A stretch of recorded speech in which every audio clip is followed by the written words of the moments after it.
Today, we're going to talk about love, but probably not in the way you're used to. We're going to look at it through a totally different lens, not as some mysterious feeling that just happens to us, but as a deliberate, powerful action that we can actually choose to create. I mean, listen to that. That's from a 4-year-old kid named Billy. And he just nails it, doesn't he? That feeling of absolute safety, of knowing your name is safe in someone's mouth. We all get what that means on a gut level. It's so much more than just affection. So what is that force Billy is describing? Our usual words for it, romance, attraction, even just deep caring, they all feel like they're missing something, right? They describe a feeling, sure, but they don't really explain the physics of how it all works. Well, this is where we can turn to the incredible work of Dr. Michael Lukens. He's a clinical psychologist, he's got over 30 years of experience, and he's put his research into this massive, multi-volume set called The Physics of Emotioning. And in it, he gives us a definition of love that is honestly a game changer. He calls the essence of pure love, Committed Benevolent Interest, or CBI for short. And here's the key. It's not a feeling you fall into, it's a choice you make. It's an action. And it's built on 3 pillars. First, a conscious commitment to show up. Second, genuine benevolence, which is just a fancy way of saying you truly want what's best for the other person. And third, a sustained, active interest in their world. Dr. Lukens even suggests that this very force is kind of the saving grace for humanity. It's that important. And what's so wild is that this big, academic-sounding idea, well, it turns out kids get it. They understand it instinctively. Their simple, sometimes hilarious definitions just cut right to the heart of what CBI is all about. Just take this from a 6-year-old. It's funny, right? But it's also perfect. It's a perfect example of one of those core pillars of love in action.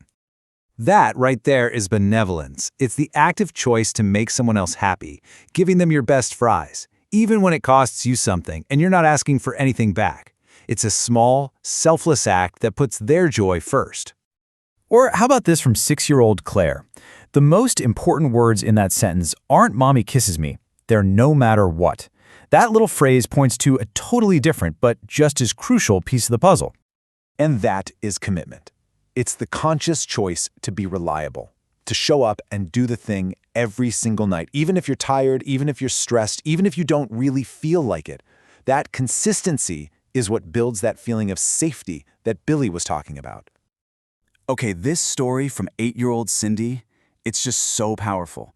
Picture it. You're a little kid, you're on a stage, you're terrified. And in that sea of faces, one single action from her dad changed her entire world in that moment.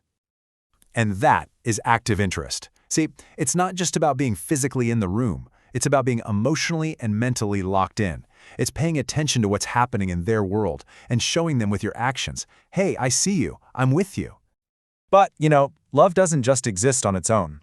If committed benevolent interest is this incredible force that pulls us together, Dr. Lukens argues that there's an equal and opposite force that pushes us apart. In fact, he says we're always somewhere on a continuum between these 2 poles. So on one end, you've got CBI, which builds connection, trust, and growth. And on the other end, you've got its dark twin, contempt. Contempt is the force that thrives on resentment, on disconnection, on tearing the other person down. And the scary part is, in any relationship, we are always moving, even if it's just a tiny bit, towards one side or the other. Nothing is ever standing still. We're either building love or we're letting contempt creep in. So what pushes us toward contempt? Well, Dr. Lukens points to a really sneaky psychological mechanism: avoiding our own guilt. Think about it. When we do something wrong to someone and we refuse to own it, our brain has to perform this kind of toxic mental gymnastics. To make ourselves feel okay, we have to start seeing the person we hurt as deserving of it.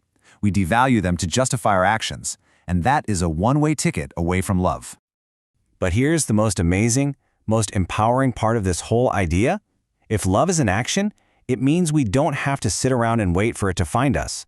We have the power to create it.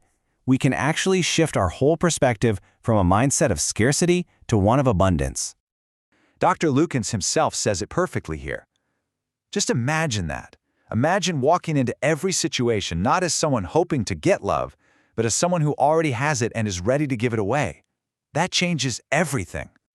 And there's this one story that just shows what this looks like in the real world, in its purest, simplest form. It's about another 4-year-old boy and his elderly neighbor, who is going through a moment of incredible heartbreak. So the boy sees his neighbor on the porch, just overcome with grief. And he doesn't try to fix it. He doesn't say anything clever. He just walks over, climbs up into the man's lap, and sits there with him. That's it. Later on, his mom, totally amazed by this act of kindness, asked him, "Honey, what on earth did you say to him?" And the little boy's answer is just everything. He said, "Nothing. I just helped him cry." That right there is committed benevolent interest in a nutshell. It's the commitment to just be there.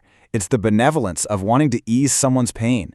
And it's the active interest of sharing in that moment, not trying to fix it, but just sharing the burden. It's empathy as an action. So I'll just leave you with this to chew on. What if love isn't some prize we have to find or a feeling that we hope to fall into? What if it's a verb? What if it's something we choose to do with our French fries, with our attention, with our presence in every single interaction, every single day?